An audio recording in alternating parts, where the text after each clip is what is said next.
Okay, बिस्मिल्लाहिर्रहमानिर्रहीम। Rabbi इश्रह ली सदरी व यस्सिर ली अमरी वाहलुल उक़दतम मिन लिसानी यफ़क़हू क़ौली। बच्चों, we were discussing previously in the class conservation of biodiversity. ऐसा ही है? Yes, ma'am. Okay, so as you have the concept of conservation, so we are now moving to the strategies of conservation। ठीक है, मतलब वो methods, वो strategies जो कि यूटिलाइज करके बायोडाइवर्सिटी को कंजर्व किया जा सकता है, we are going to discuss those. और बेसिकली अगर हम देखें तो हमारे पास बायोडाइवर्सिटी को कंजर्व करने के टू मेन मेथड्स हैं, ठीक है, या टू बेसिक स्ट्रेटजीज हैं। और वो जो हमारे पास कौन सी हैं, that is in situ conservation और एक्स सीटू कंजर्वेशन। ठीक है, before this we have already discussed that what is conservation biology and what are the objectives. Here you can see to preserve the diversity of the species and how can we conserve biodiversity को कैसे conserve main processes यहाँ पे बताए हुए हैं। So now we will in detail discuss the methods through which we can conserve the biodiversity. So biodiversity refers to the variability of life that you already know. Variability of life on earth in the universe is known as the biodiversity, and it can be conserved in the following ways.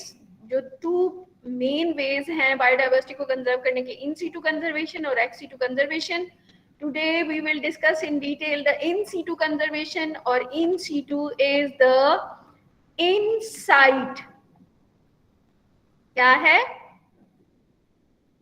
inside conservation है। site कौन सा? this one, on space, on the natural habitat of the organisms। जो भी organism जहां present है उसको वहीं पे अगर preserve या conserve कर लिया जाए तो that strategy is known as the, या that technique is known as the in situ conservation।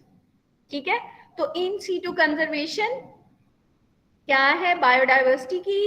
Is the conservation of species with in their natural habitat, कि उनको डिस्टर्ब नहीं किया जाता, उनको रिप्लेस नहीं किया जाता, उनको ट्रांसपोर्ट नहीं किया जाता, बल्कि उनको उस स्पेसिफिक पोजीशन पर जहां पे वो प्रेजेंट होते हैं वहीं पे प्रिजर्व कर लिया जाता है। In this method, the natural ecosystem is maintained and protected। ठीक है, और क्या होता है कि जहां वो ऑर्गेनिज्म प्रेजेंट होंगे उसी के सराउंडिंग एरियाज को, यानी उसके इकोसिस्टम को मेंटेन कर लिया जाता है। अगर कोई मिसिंग कोई चीज होती है तो वो वहाँ इनकॉर्पोरेट कर ली जाती है और प्रोटेक्ट कर लिया जाता है। प्रोटेक्शन का मतलब ये है कि किसी भी ऐसे डेंजर से उनको बचा लिया जाता है जो कि उन ऑर्गेनिज्म के लिए जो उस जगह पर प्रेजेंट हो हार्मफुल होता है, तो वो प्रोटेक्ट हो जाते हैं। Clear? Yes, ma'am. Okay. The following are the important advantages of in situ conservation। तो in situ conservation हम क्यों करते हैं, इसके कुछ फायदे हैं कि it is a cost effective and convenient method of conserving biodiversity। ये cost effective होता है, यानी इसके ऊपर ज्यादा expense नहीं होता हमारा, इस वजह से cost effective है। जाहिर सी बात है, जो जहाँ है वहीं पे preserve कर लिया, ट्रांसपोर्ट का खर्चा या मैन पावर का खर्चा वो सारा खत्म हो जाता है। ठीक है, और कन्वीनियंट है, आसान है, यानी ट्रांसपोर्ट करना वैसे भी मुश्किल है तो उसको वहीं पे प्रिजर्व करना ज्यादा आसान है, तो इसलिए ये इसका फायदा है। A large number of living organism can be conserved simultaneously, और एक ही टाइम पे बहुत ज्यादा ऑर्गेनिज्म को आप कंजर्व कर सकते हैं, यानी उनमें प्लांट्स भी आ जाते हैं, उनमें एनिमल्स या जो भी वहां पे प्रेजेंट लिविंग ऑर्गेनिजम्स होंगे वो सारे के सारे सेव हो जाएंगे। Since the organisms are in natural ecosystem, they can evolve better and can easily adjust the different environmental conditions। और क्योंकि अपने नेचुरल एनवायरनमेंट में ऑर्गेनिज्म स्टेबल होते हैं तो उनमें एवोल्यूशनरी प्रोसेस भी स्टेबल ऑर्गेनिज्म में ज्यादा आसानी से हो सकते हैं एज कम्पेयर टू जो अनस्टेबल ऑर्गेनिजम्स होंगे। I think we have discussed a little bit of this also in the previous class. चलेंगे, रिवीजन ही हो जाएगी आपकी। फिर हम बायोस्फीयर रिजर्व्स रह गया था, उसको हम डिटेल में करते हैं। ऐसा ही है? जी मैम, ये हमने Yes, ma'am. Yes, ma'am. Yes, okay. ma'am. तो नेक्स्ट जो इसकी इन सीटों की स्ट्रेटेजीज थी वो नेशनल पार्क था, वाइल्ड लाइफ सेंचुरीज थी, which we have already discussed, and now we are going to discuss the biosphere reserves. अब biosphere reserves क्या होते हैं? As the name is indicating, biosphere reserves are multi-purpose protected areas होते हैं। multi-purpose protected areas मतलब animals अगर हमें चाहिए तो वो भी हमें वहां से मिल जाएंगे, जिस पर्पस के लिए भी, फूड के पर्पज से, मेडिसिन के या जो प्लांट चाहिए होंगे तो वो भी मिल जाएंगे। तो that's why it is the multipurpose area होता है, ठीक है। Where the wild life traditional lifestyle of the inhabitants, ठीक है, and domesticated plants and animals are protected. समझ में आई? इस वजह से हम इसको मल्टीपर्पज कह रहे हैं कि वहां से हमें बहुत सारी चीजें मिल जाती हैं। वाइल्ड लाइफ मतलब जो वाइल्ड ऑर्गेनिजम्स होंगे वो भी मिल जाती है, और डोमेस्टिकेटेड यानी जो घरों में लोगों ने अंडर ऑब्जर्वेशन अपनी कोई एनिमल्स को या प्लांट्स को प्रोटेक्ट किया होता है तो वो भी हमें मिल जाते हैं। और साथ साथ एडिशनल चीज क्या, ट्रेडिशनल लाइफस्टाइल, ठीक है। इनसाइड कंजर्वेशन है ना, उस जगह पे कंजर्वेशन है तो वहां के लोगों की भी जो ट्रेडिशंस हैं वो भी कंजर्व हो जाती हैं ड्यू टू द प्रोटेक्शन और due to the restrictions of the external जो भी सोर्सेज हैं उनको रिस्ट्रिक्ट करके हम इन सारी चीजों को प्रिजर्व कर सकते हैं। कहाँ पे? बायोस्फीयर रिजर्व्स में। क्लियर होगी बात? कौन कौन सी चीजें हैं? मल्टीपर्पज है, किस लिए? नंबर 1 हमें क्या चीज प्रिजर्व कर रहे हैं हम?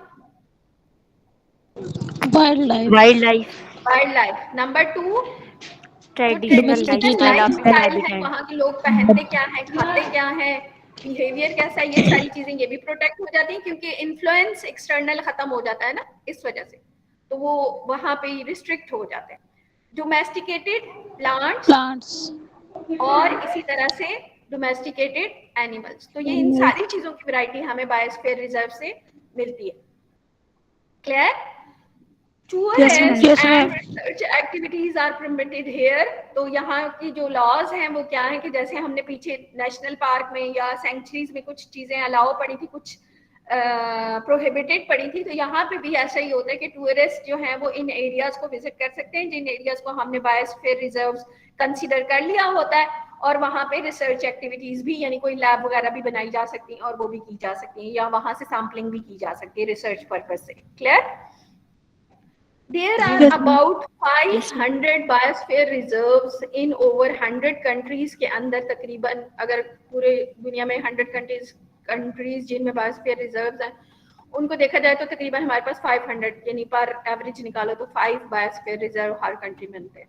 अंडर मैप, और मैप क्या है? मैन एंड बायोस्फीयर को एब्रीविएट करते हैं मैप से। प्रोग्राम यूनेस्को जो कि क्या है? UNESCO is the United Nation Educational Scientific and Cultural Organisation है, establish a number of biosphere reserves in the world. तो ये इनका काम है कि ये बहुत से कंट्रीज के अंदर बायोस्फीयर रिजर्व जो है वो कंसीडर करते हैं या बायोस्फीयर रिजर्व डिक्लेयर करते हैं कि ये एरिया कंसीडर होगा एज अ बायोस्फीयर रिजर्व, ठीक है, और फिर उसकी प्रोटेक्शन की जाती है। The origin of biosphere reserves goes back to the organized by UNESCO in 1968। तो इससे रिलेटेड जो हमें फिगर मिलता है कि कब ये properly biosphere reserve legally start हुआ, 1968 में यूनेस्को ने बायोस्फीयर रिजर्व को डिक्लेयर किया। उसके बाद बायोस्फीयर रिजर्व से रिलेटेड कुछ इंफॉर्मेशन ये है कि बायोस्फीयर रिजर्व जो होते हैं उनके अंदर कुछ जोनेशंस होती हैं, ठीक है। जोनेशन का मतलब ये है कि उसको डिफरेंट पोर्शंस में डिवाइड किया हुआ होता है। जो भी area the area which is declared as the biosphere reserve, that is divided further into different portions or different parts or different components में उसको divide किया होता है। तो उसकी 3 मेन कंपोनेंट्स हैं, और ये कौन से हैं? A terrestrial biosphere reserve consist of, number 1 पे है that is core, that's mean core से आपको समझ में आ रही होगी कि ये सेंट्रल पोर्शन होगा, ठीक है। Second is the buffer, buffer में मिक्सचर होता है, तो आपको पता है एसिड और बेस का, तो बफर भी ऐसा जोन होगा जिसमें जो नेक्स्ट टू द कोर होता है बाहर की तरफ, ठीक है। और third one is the transitional zone, और ट्रांजिशनल जोन में आपको पता है कि 2 जोन आपस में कंबाइन हो रहे होते हैं तो दोनों की वैरायटी प्रेजेंट हो सकती है। तो आप कंसीडर कर सकते हैं लाइक दिस कि ये एक एरिया कोई भी हैफेजर्ड एरिया है, मैं इसको इस तरह सर्कल कंसीडर कर रही हूँ, तो दिस इज द कोर, ठीक है, और इसका जो बाहर का पोर्शन होगा this is the buffer zone, और इससे जो नेक्स्ट जोन है that is consider as the transition zone. Transition zone, ठीक है। तो इस तरह बायोस्फीयर को 3 पोर्शंस में डिवाइड किया हुआ होता है। अब क्या होता है, द नेचुरल और the core zone comprises an undisturbed and legally protected ecosystem, यानी जो ऑर्गेनिज्म इस एरिया में आएंगे, कोर एरिया में, वो वहां पे जो लॉज या जो रूल्स हैं वो बहुत स्ट्रिक्टली एप्लीकेबल होते हैं, और वहां पे कोई इंटरफेरेंस जो है वो अलाउ नहीं होती, ठीक है, लीगली प्रोटेक्टेड एरिया होता है। और जो इसका नेक्स्ट एरिया है that is the buffer zone, second one. तो यहाँ पे क्या होता है, the buffer zone surrounds the core zone, या कोर एरिया को सराउंड करने वाले एरिया को क्या कहते हैं, बफर जोन कहते हैं, and is manage to accommodate a greater variety of resources, यहाँ पे वेराइटी प्रेजेंट होती है और रिसोर्सेज ज्यादा होते हैं as compare to core. Core में तो जाहिर है कुछ स्पेसिफिक ही होंगे कि नहीं, जो बहुत ज्यादा एंडेंजर्ड कह लो या नियर टू एक्सटिंक्शन है, तो उनको कोर में रखा हुआ होता है। और रिसोर्स यूज स्ट्रेटजीज भी यहाँ ज्यादा यूटिलाइज हो रही होती है, किसमें, बफर जोन में, and research and educational activities भी हो रही होती है, ठीक है, यानी उसमें थोड़ी बहुत इंटरफेरेंस अलाउ होती है। और फिर जो थर्ड जोन है, जो आउटर मोस्ट जोन है, that is the transition zone, the outer most part of the biosphere reserve होता है, और वहां आपको पता है कि जाहिर सी बात है यहाँ एक बायोस्फीयर रिजर्व है, तो इसके सराउंडिंग में भी तो जाहिर सी बात है कोई लाइफ प्रेजेंट होगी, तो यहाँ मिक्सचर होता है बायोडाइवर्सिटी का, इस वजह से इसे क्या कहते हैं, ट्रांजिशन जोन कहते हैं। Clear?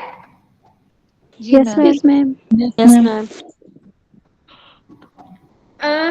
The main function of the biosphere reserves, जाहिर सी बात है जिस पर्पस के लिए हम कर रहे हैं वो कौन सा है, कंजर्वेशन पर्पस के लिए कर रहे हैं, तो मेन फंक्शन भी इसका बायोस्फीयर रिजर्व का यही होता है, to conserve the ecosystem. A biosphere reserve program is being implemented.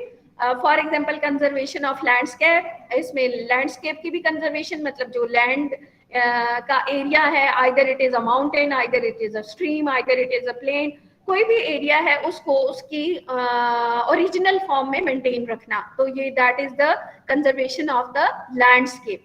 Species, जाहिर सी बात है जो भी लिविंग ऑर्गेनिजम्स हैं उनकी कोई स्पेसिफिक स्पीशीज होती है, उनको कंजर्व करना, और जेनेटिक रिसोर्सेज, ना सिर्फ लिविंग ऑर्गेनिज्म को बल्कि उनके जो जीन्स हैं उनकी भी प्रिजर्वेशन होती है। जाहिर है ऑर्गेनिज्म अलाइव है, ऑर्गेनिज्म में वैरायटी है, तो जीन्स में भी उतनी वैरायटी है, तो इसका मतलब है हम अगर ऑर्गेनिजम्स को सेव कर रहे हैं, ऑर्गेनिज्म को प्रिजर्व करें, तो उनकी जेनेटिक मटेरियल को भी प्रिजर्व करें, तो ये सारे पर्पस होते हैं कंजर्वेशन के पॉइंट ऑफ व्यू से बायोस्फीयर रिजर्व के फंक्शंस में।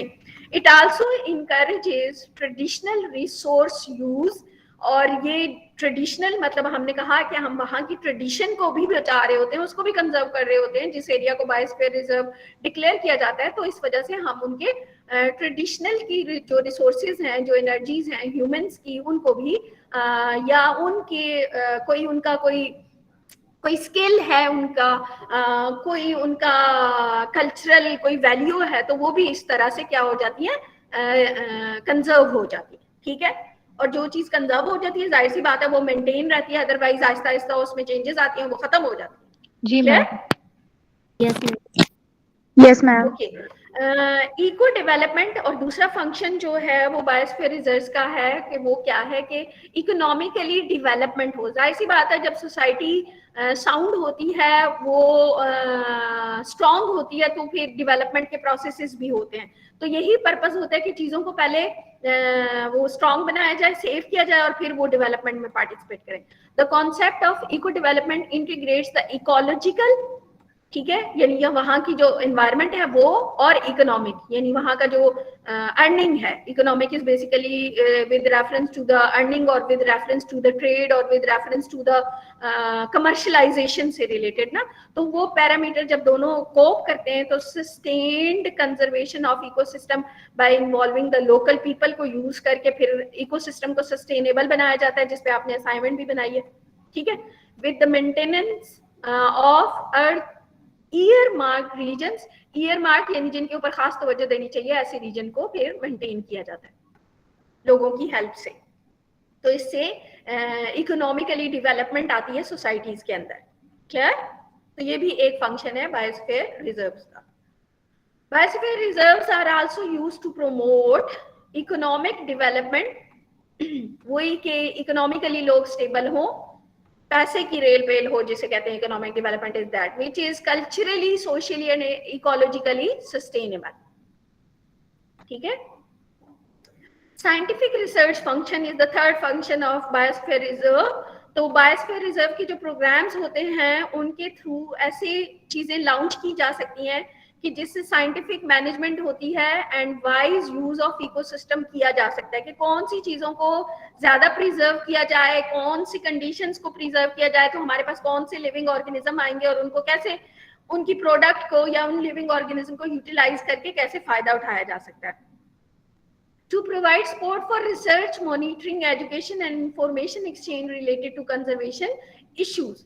और इसी तरह बायोस्फीयर रिजर्व से जो साइंटिफिक मैनर में हमें रिसर्च फंक्शन बायोस्फीयर रिजर्व करते हैं, तो वो किस तरह से करते हैं कि वो एजुकेशन में, इंफॉर्मेशन एक्सचेंज में और रिसर्च मॉनिटरिंग में हेल्प करके रिसर्च पर्पस से हमें फायदा देते हैं। नेशनल एंड सब नेशनल लेवल कमेटीज जो हैं वो बनाई जाती हैं, oversee and guide these programs to ensure strong policy and strategic support। और ये जो बायोस्फीयर रिजर्व के साइंटिफिक फंक्शंस हैं उसको फुलफिल करने के लिए जो नेशनल और सब नेशनल लेवल की कमेटीज होती हैं वो काम करती हैं और पॉलिसीज के अंडर वो प्रोग्राम चल रहे होते हैं और स्ट्रेटजीज चल रही होती हैं सो दैट कि रिसर्च और इंफॉर्मेशन में ज्यादा से ज्यादा बायोस्फीयर रिजर्व का फंक्शन परफॉर्म किया जा सके। क्लियर? जी ma'am. Yes, ma'am. Okay. And this was all related to the in situ conservation। अब हम मूव करेंगे to the ex situ conservation। That is the second type of method, main method of the क्या कहेंगे आप, conservation।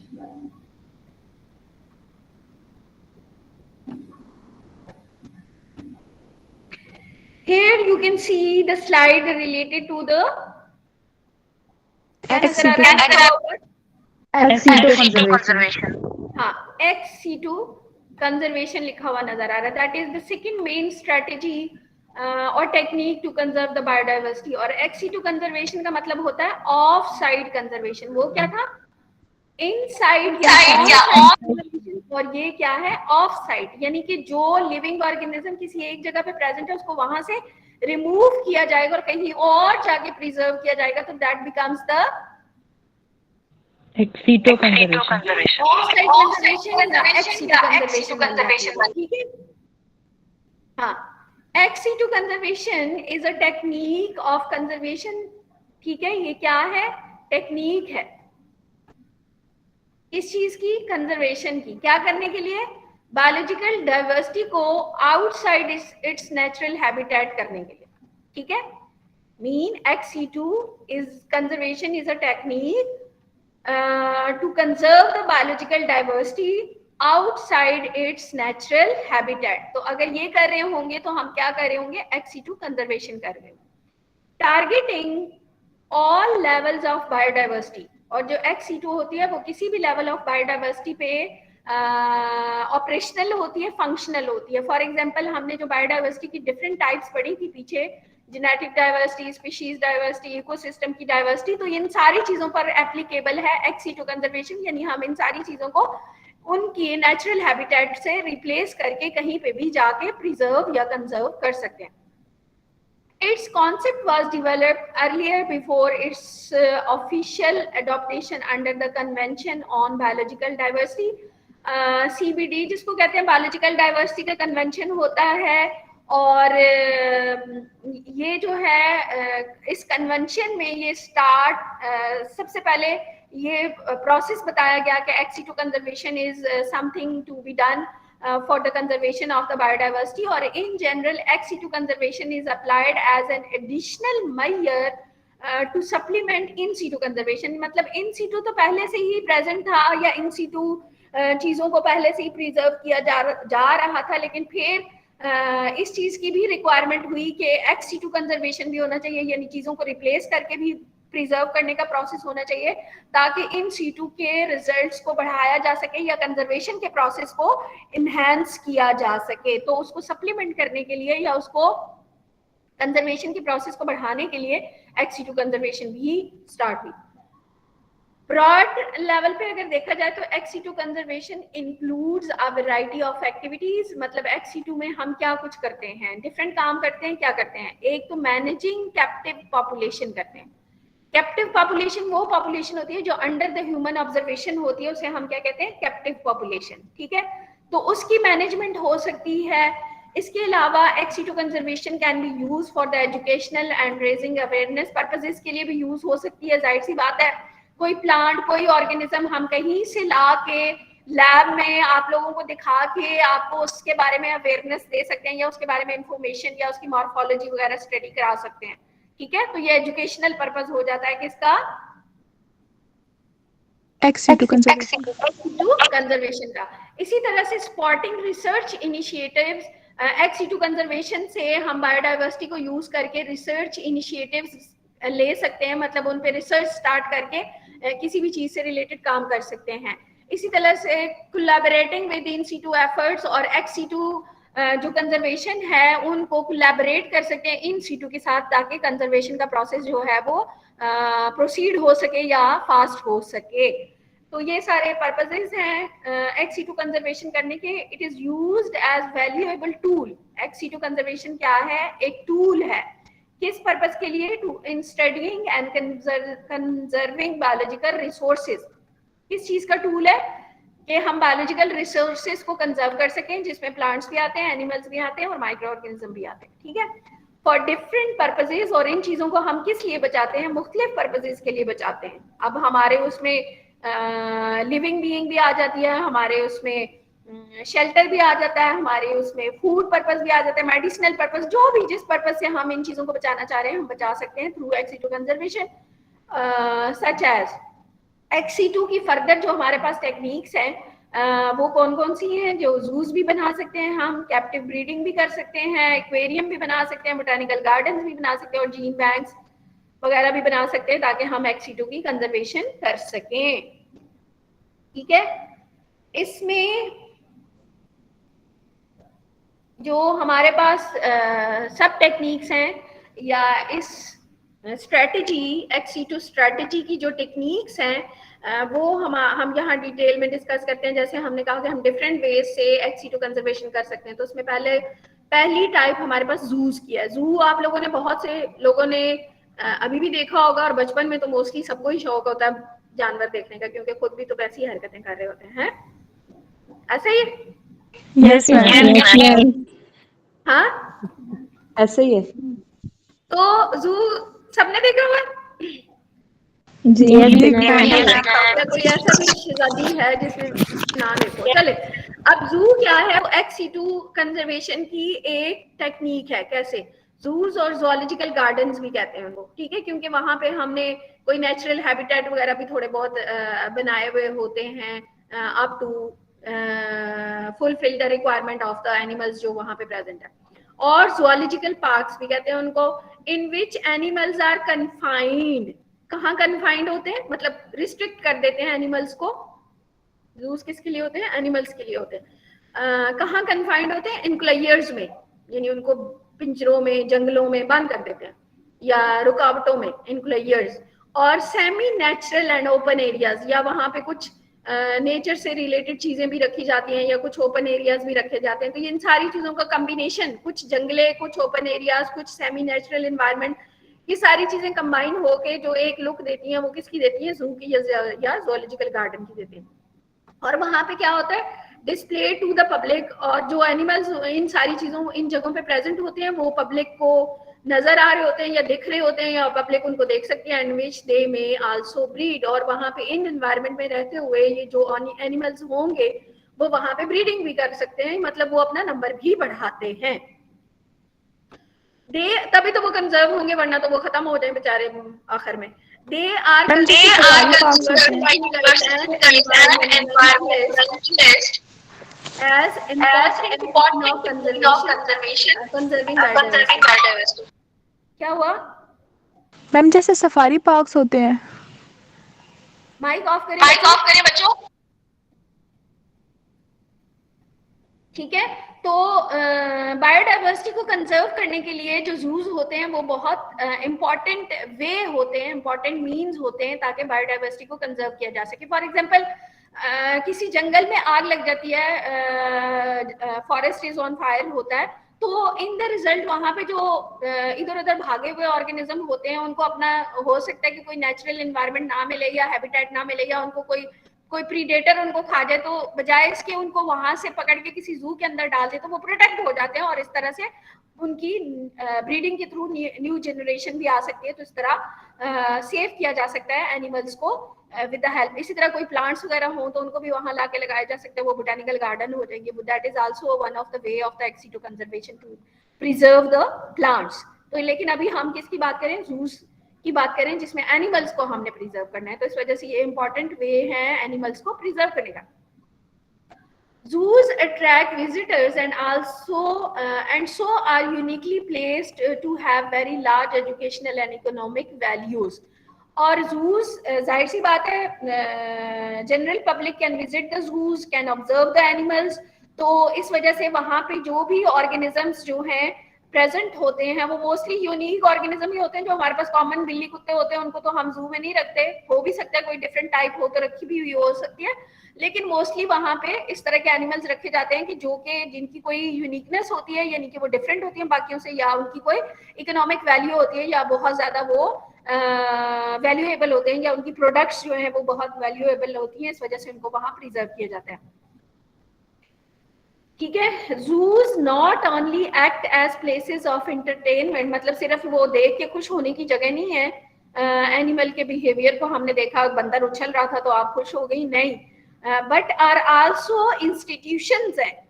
Juice क्या है? Institutions हैं, museums हैं, रिसर्च लेबोरेटरीज हैं एंड इंफॉर्मेशन बैंक्स हैं ऑफ रेयर एनिमल्स। ठीक है, उनको इन पर्पस के लिए यूटिलाइज करना चाहिए, ना कि सिर्फ उनको देख के खुश हो जाना चाहिए। Clear? Yes, ma'am. Yes, ma'am. Yes, ma'am. Over the last several decades, zoos have made significant progress। यानी zoos ने बहुत ज्यादा progress की है। किस point of view से? मतलब उनके अंदर बहुत एनिमल्स का एडिशन हुआ है, या जो रेयर स्पीशीज हैं उनका एडिशन हुआ है। इन इट्स कोऑपरेटिव मैनेजमेंट, यानी उन्होंने अपनी मैनेजमेंट को बहुत ज्यादा इंप्रूव किया है, जिसकी वजह से ex situ population of the variety of biodiversity जो है वो उनके पास प्रेजेंट है। क्लियर? बहुत ज्यादा मतलब बायोडाइवर्सिटी की वैरायटी को की पॉपुलेशन जूस में प्रेजेंट होती है उनकी मैनेजमेंट की इंप्रूवमेंट की वजह से। Juice breed many endangered species. जाहिर सी बात है, एंडेंजर्ड स्पीशीज को तो सबसे पहला पर्पस है कंजर्व करने का, टू इंक्रीज देयर नंबर्स। तो वहां पे एंडेंजर्ड स्पीशीज की ब्रीडिंग को भी पॉसिबल बनाया जाता है, सो दैट कि उनको कंजर्व किया जा सके। Such captive breeding in zoos has helped to save several species from extinction। तो ऐसा किस लिए किया जाता है? ताकि उन स्पीशीज को एक्सटिंक्शन से बचाया जा सके। Management of animals in zoos includes animal identification.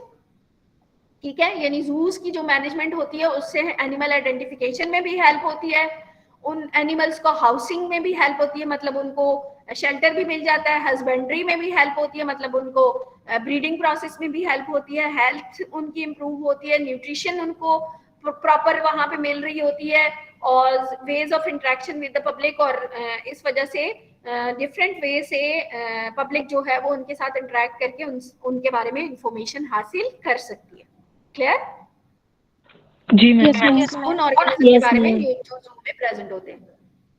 There are various processes and mechanisms used to determine whether a species or taxon is the level of classification, कोई भी group classification का, is included within zoos collection plan। यानी कि जू में कौन से organism, कौन सी स्पीशीज, कौन से ग्रुप्स का होना जरूरी है या नहीं होना जरूरी, ये जो है वो सारी चीजें डिफरेंट प्रोसेसेस से डिटरमिन की जाती, ठीक है। The frequently use criteria include, और उनमें ज्यादातर किस चीज को देखा जाता है कि वो स्पीशीज जिसको जू में रखना है उसकी वैल्यू क्या है, वो हमारे लिए कैसे इंपॉर्टेंट है, ठीक है। either it is the food item, either it is the ecosystem engineer species, either it is the utilisation उसकी किसी और पर्पस के लिए हो रही है, तो वो वैल्यू उसकी देखनी होती है कि उस स्पीशी को बचाना हमारे लिए कितना इंपॉर्टेंट है अकॉर्डिंग टू इट्स यूनिकनेस, ठीक है, कि हर स्पीशी अपना कोई स्पेसिफिक फंक्शन कर रही होती है, दैट इज इट्स यूनिकनेस। तो उसको मद्देनजर रखना जरूरी होता है कि किसको हमने बचाना है और किसको जू में डालना है, किसको नहीं डालना। इट्स कंट्रीब्यूशन टू रिसर्च और एजुकेशन, और रिसर्च और एजुकेशन में वो स्पीशी कितना ज्यादा हेल्पफुल है, इन चीजों को भी अंडर कंसिडरेशन रखा जाता है, तो फिर उन स्पीशीज को जू में रखा जाएगा।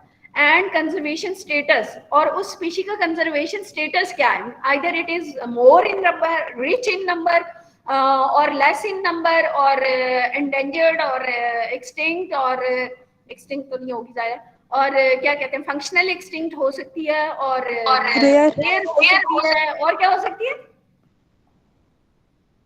और क्या हो सकती है। कंजर्वेशन स्टेटस कौन कौन से पढ़े हैं आपने? वल्नरेबल। हाँ, vulnerable. Zoos help the animal to secure food. जाहिर सी बात है वहां जो एनिमल होंगे वो एज अ फूड यूज हो रहे होंगे, तो इसका मतलब है कि हमने फूड को सिक्योर कर लिया है।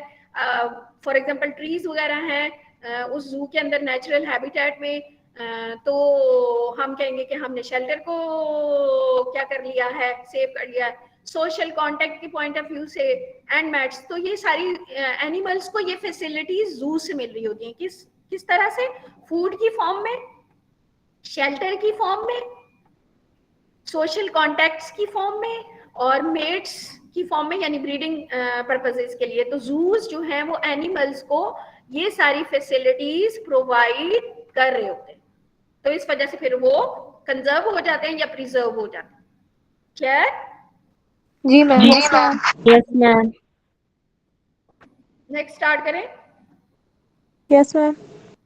Yes ma'am. हाँ कर दे मैम। Yes ma'am. कर दे मैम कर मैम दे। इतना काफी है। बाबू captive मैम इतना breeding, काफी है, captive इसको याद भी breeding, करना है ना। as I have told you is the under the human observation, जो एनिमल्स को रख के उनकी ब्रीडिंग कराई जाती है, मतलब कि कौन सी हमें ट्रेड चाहिए कि जिसमें हमें फॉर एग्जांपल कुछ ऐसे प्लांट्स हैं जो कि फ्रूट ज्यादा प्रोवाइड कर रहे हैं, तो हमें उन्हीं वाले प्लांट्स की आपस में ब्रीडिंग करानी है, तो अंडर ह्यूमन ऑब्जर्वेशन में जो चीज रखी जाती है और उसका नंबर इंक्रीज कराया जाता है, तो उसको क्या कहते हैं, कैप्टिव कैप्टिव ब्रीडिंग कहते हैं, ठीक है।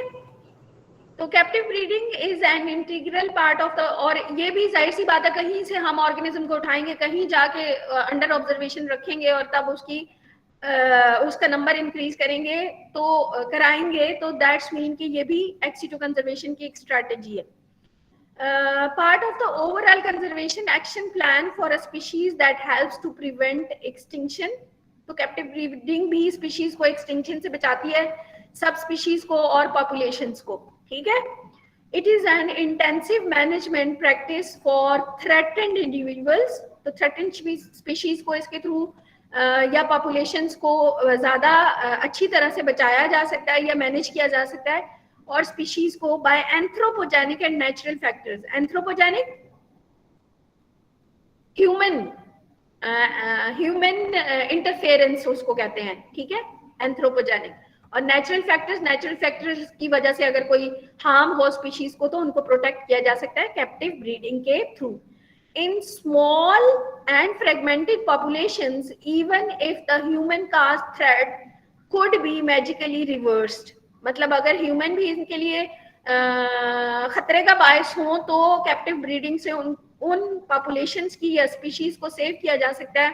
Would still have a high probability of extinction का जो खतरा होता है bye random demographic and genetic events के थ्रू या जीन्स के थ्रू जो खतरा होता है या एनवायरमेंटल वेरिएशंस की वजह से होता है या किसी आफत की वजह से होता है। तो इन सारी चीजों से कैप्टिव ब्रीडिंग के थ्रू एनिमल्स को या प्लांट्स को क्या किया जा सकता है, कंजर्व किया जा सकता है या सेव किया जा सकता है। The under sufficient knowledge on the biology and husbandry the species captive breeding helps individuals in the relative safety of captivity।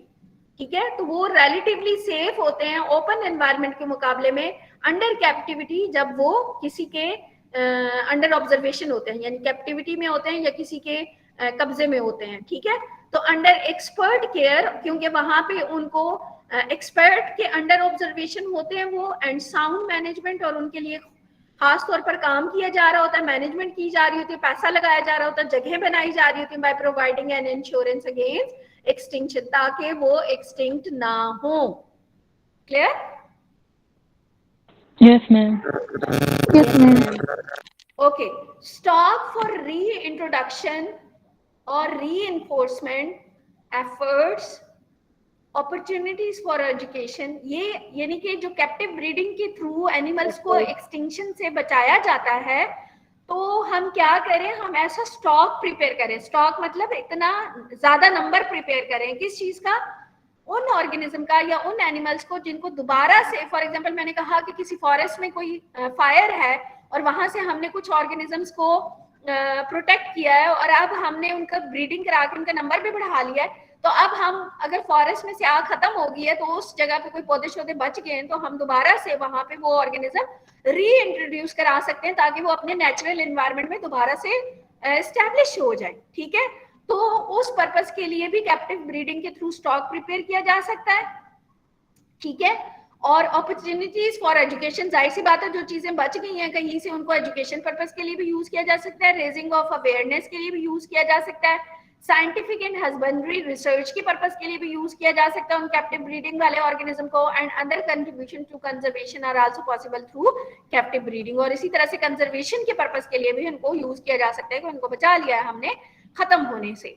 However, there are several challenges, लेकिन इनको बचाने के लिए भी बहुत से मसाइल हैं, और ये जो चैलेंजेस हैं, these are acting as the limiting factors। Limiting factor मतलब जो रुकावट है इन ऑर्गेनिजम्स को बचाने के रास्ते में, attainment of the goal of captive breeding for many species. और वो कैसे? One of the major challenge is circular consequence of small population management that has inherent genetic and demographic problem due to genetic diversity loss। यानी ऐसे organism जो हमारे पास कुछ थोड़े से ही बच गए हैं और उनके पास भी जेनेटिक वेरिएशन नहीं है, तो उनको खतरा होता है कि वो कैप्टिव ब्रीडिंग में ज्यादा जल्दी खत्म हो सकते हैं। जाहिर सी बात है उनमें जीन की वेरिएशन ही नहीं है, और जो बच गए वो भी थोड़े से ही हैं, तो जाहिर सी बात है कोई डिजीज आई या कोई प्रॉब्लम हुआ तो वो सारे के सारे खत्म हो जाएंगे। तो इस वजह से this is one of the challenge. कौन सा? जेनेटिक वेरिएशन का ना होना या डेमोग्राफिक प्रॉब्लम्स का होना, यानी कि जो एनवायरनमेंट से उनको प्रॉब्लम मिलते हैं। In addition, individuals that are well adapted to the circumstances in captive may also be less well adapted to the circumstances in the wild and may show lower fitness upon reintroduction। जैसे हमने बात की कि हम उनका number बढ़ा के उनका स्टॉक प्रिपेयर करके उनको दोबारा से उनके नेचुरल हैबिटेट में छोड़ सकते हैं, लेकिन हो सकता है कि जब तक हमने उनको अंडर ऑब्जर्वेशन रख के या कुछ कंडीशंस दे के उनका नंबर बढ़ाया है वहां पे तो वो सेफ हो, लेकिन जब उनको उनके नेचुरल हैबिटेट में छोड़े तो वहां अब वो जाके स्टेबल ना हो सके। तो ये भी एक मसला है कैप्टिव ब्रीडिंग से related. Most notably within the captive environment, housing and husbandry will also have significant impact on the birth and death rate। जाहिर सी बात है जो कैप्टिव एनवायरनमेंट है वो डिफरेंट चीज है, जो नेचुरल एनवायरनमेंट है वो डिफरेंट चीज है, तो वहां पे बर्थ और डेथ रेट का जो रेशियो है वो भी डिफरेंट हो सकता है एज कम्पेयर टू नेचर। तो ये भी एक प्रॉब्लम कैप्टिव एनवायरनमेंट में आता है। क्लियर? ये सारे क्या हैं? चैलेंजेस हैं रिलेटेड टू द चैलेंजेस हैं related to what? Captive breeding से। कौन कौन से? जेनेटिक वेरिएशन या डेमोग्राफिक प्रॉब्लम्स का होना, उसके अलावा दूसरी चीज क्या थी कि उन सर्कमस्टेंसेस से में फिट ना होना जब उनको रीइंट्रोड्यूस किया जाए कैप्टिव ब्रीडिंग से निकाल के, और इसके अलावा बर्थ और डेथ रेट का रेशो का डिफरेंस होना। क्लियर? Yes ma'am. तो ये सारी चीजें जो हैं वो किससे रिलेटेड थी? एक्स सीटो कंजर्वेशन से, जिसमें हमने जूस को और कैप्टिव ब्रीडिंग को डिटेल में डिस्कस किया है। आगे अभी हमारे पास एक्स सीटो कंजर्वेशन जो है वो एक्वेरियम और भी है। इसके बाद भी हम देखेंगे, हमारे पास कुछ चीजें हैं, बोटेनिकल गार्डन और इस तरह की चीजें हैं जो कि हमने डिटेल में डिस्कस करनी है। ठीक है?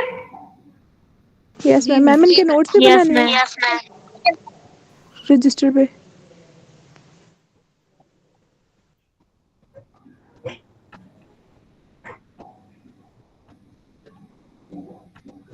तो अभी मैं आप लोगों की अटेंडेंस बोलती हूँ। अभी सीना मुझे खोलने में जरा। मैम इनके नोट्स बनाने हैं हमने। जी इनके नोट्स बनाने हैं हमने। बेटा मैं अपलोड कर दूंगी स्लाइड्स। पिछली भी नहीं की? नहीं मैम। अच्छा कर दूंगी। जब ये करूंगी ना साथ वो भी कर दूंगी। ठीक है? मैम उसको एक साथ सेंड कर देना ताकि फिर हम लोग फोटोकॉपी निकाल के बस याद कर लें।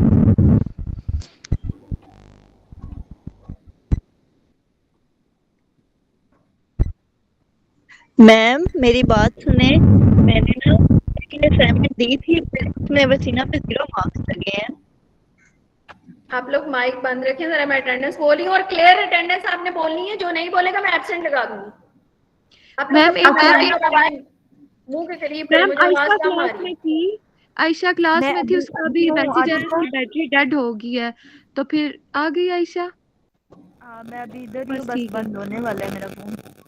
ओके ओके, अटेंडेंस हो रही है।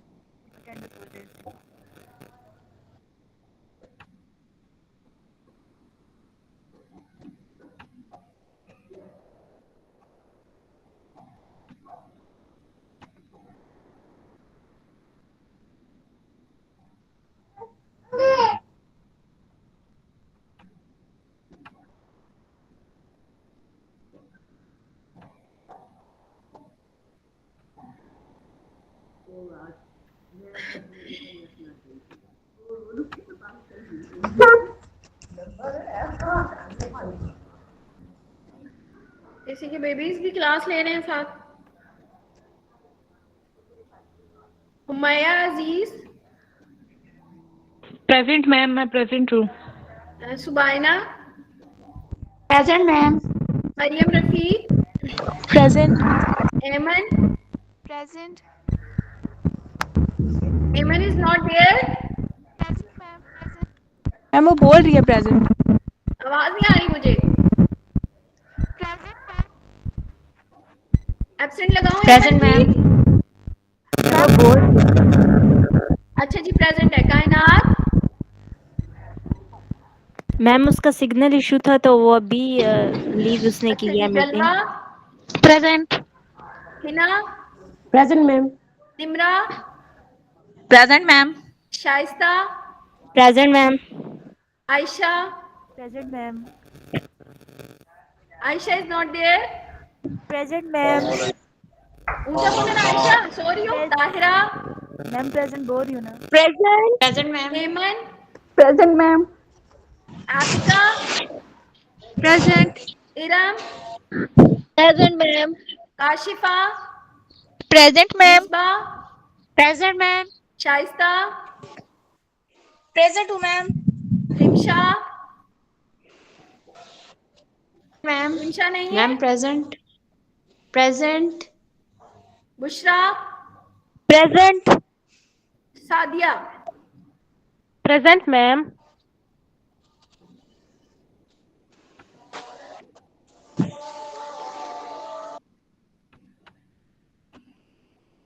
ओके बच्चों ठीक है। Okay ma'am. मैम मेरी ना सेकंड असाइनमेंट पे आपने 0 मार्क्स लगाए थे और आपने कहा था कि वो मैं कहीं पे कंपनसेट कर दूंगी या तो फिर मैं एडिट कर क्या दूंगी। क्या दोबारा बोलो। मैम वो जो हमारी सेकंड असाइनमेंट थी ना, तो एटमॉस्फेयर वाली, उस पे मेरे और सादिया के 0 मार्क्स हैं और आपने कहा था कि उसको कंपनसेट कर दूंगी। हमारे 3 मार्क्स हैं वैसे, लेकिन उस पे 0 लगे थे एवेसीना पे। शेयर करेंगी ना। तो आपने कहा था कि वो जो है मैं इसमें कंपनसेट कर दूंगी। जब अपलोड करूंगी ना तो तीसरी कमी लगी हुई है, तीसरी भी लगी हुई है। नो मैम, सेकंड की। नहीं तीसरी आप नोट मैंने चेक नहीं किया पता। बताना। Okay ma'am. ठीक है। Okay, thank you ma'am. Ma'am ma'am जो एक असाइनमेंट आपने वापस नहीं की ना, उसमें मेरे वसीना पे 0 लगे हैं। मैंने असाइनमेंट दी थी। बेटा मेरे पास जो असाइनमेंट्स थी मैंने उन्हीं के मार्क्स लगाए। मैम मैंने दी है असाइनमेंट, एक बार आप चेक कर लें बेटा प्लीज। फिर मैं क्या कर सकती हूँ? मैम फिर भी देख लेना प्लीज, मैंने दी है असाइनमेंट। चलिए ठीक है, अल्लाह हाफिज। अल्लाह हाफिज। अल्लाह हाफिज। अल्लाह हाफिज़ मैम। ओके, अल्लाह हाफिज मैम। लेफ्ट कर दे क्लास।